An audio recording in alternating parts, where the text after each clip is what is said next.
시간을 거슬러서라도 만나야 할 세상을 바꾸려 한 여성들의 이야기.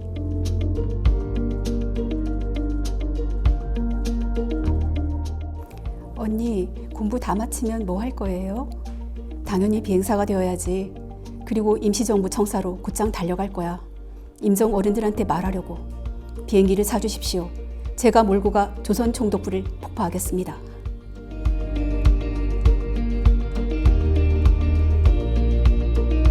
이 작품은 대한민국 임시정부 수립 200주년을 앞둔 2119년을 시대 배경으로 하고 있고요.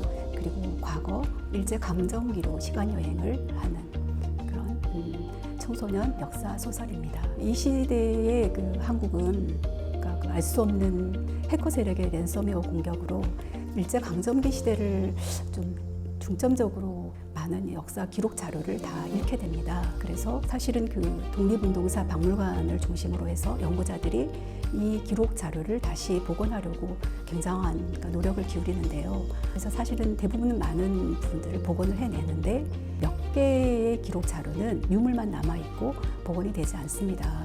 그래서 그 박물관에서는 양자역학의 그 조예가 깊은 나선영 박사와 김하나 연구실장을 중심으로 시간 여행을 떠나는 타임존과 타임글래스를 개발을 해서 이 과거의 유물이 있던 시대로 정확하게 어떤 역사적 사실이 있었는지 그리고 누가 진짜 주인인지를 찾기 위해서 시간 여행을 보내기로 결정을 해요. 그래서 시간 여행에 상대적으로 위험성이 낮은 청소년 주인공 4명을 선발해서 시간 여행을 보내게 되죠. 이 작품은 그 시간 여행에 대한 이야기들입니다.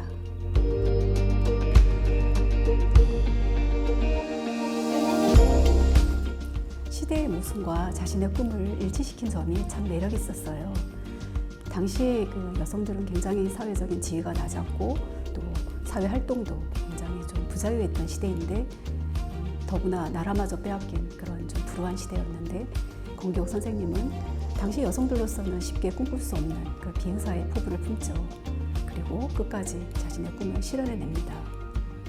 어떤 시대의 모순에 자초하거나 또 굴절되거나 그런 어떤 꺾이는 삶이 아니라 끝까지 그 자신의 의지를 실현해낸 그런 올곧은 어떤 모습이 저한테 굉장히 경이롭기도 하고 또 존경심을 품게 만드는 모습이었어요. 그래서 그 선생님의 이야기를 써보고 싶다고 생각을 했습니다.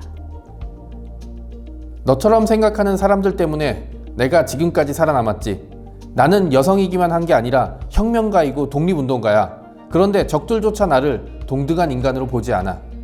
나는 이런 세상을 반드시 바꿔놓고 말겠어.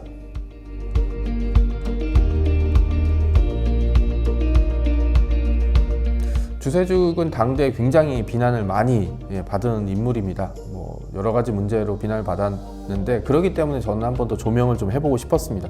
보통은 그냥 박헌영과 김다냐의 아내였던 인물, 그리고 복잡한 연애를 했던 인물이라고 좀만 알고 있는데 그것은 그녀들의 삶을 굉장히 일부분만 얘기를 하는 거고요. 주세죽은 호기심이 많은 혁명가, 세상에 관심이 많았던 사람이었고요.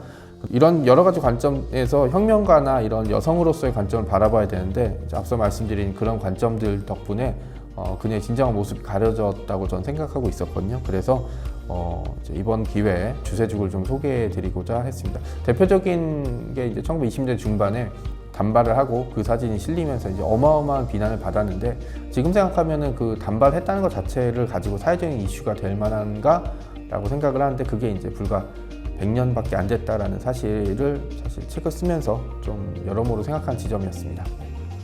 남자연이 그 자리에서 일어섰다. 안전핀을 뽑고 폭탄을 번쩍 들어보였다. 누군가 나를 쏘려면 또 저 아이를 쏘려면 정확히 미간이나 심장을 쏴서 즉사시켜야 할 것이야. 그렇지 않으면 내 죽어가면서도 이 폭탄을 너희에게 던질 것이야.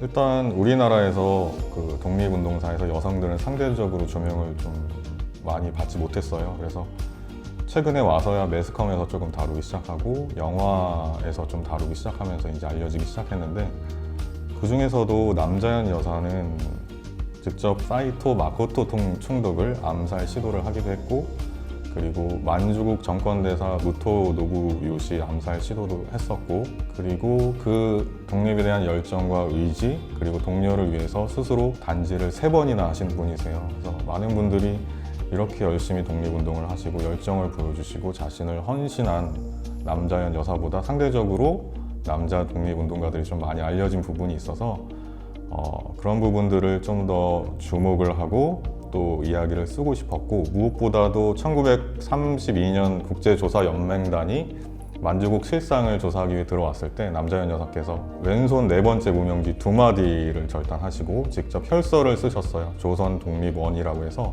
조선은 독립을 원한다. 그러니까 그만큼 조선 독립에 대한 그 열정과 염원을 세계에 보여주고자 하셨던 그 의지도 정말 대단했던 것 같아서 그런 부분을 좀 주목을 하고 싶었습니다. 경성기방 최고로 손꼽히는 기생이라는 신부는 내 생각보다 여러 가지 일을 할 수 있지.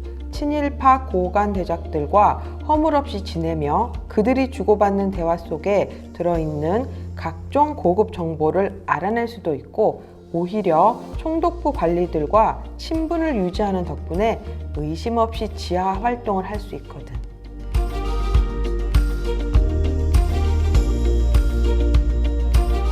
육혈포의 주인에서도 잠깐 등장하는 현계옥의 친구이자 사상적 동지인 정칠성이라는 기생에 대해서 알게 되었는데요. 아직 전체적으로 일제강점기 때 독립운동에 가담했던 기생분들에 대한 역사적인 연구는 이제 시작입니다.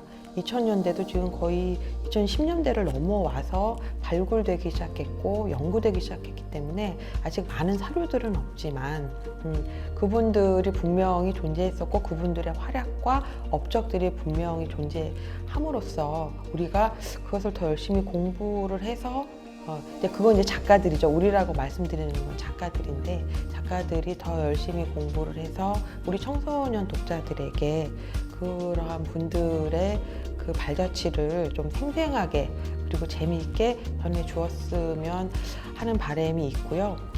그 의미에서 정칠성이라는 분도 여러분들과 함께 같이 알아보고 싶은 그러한 사상기생 혹은 기생 출신의 독립투쟁가입니다.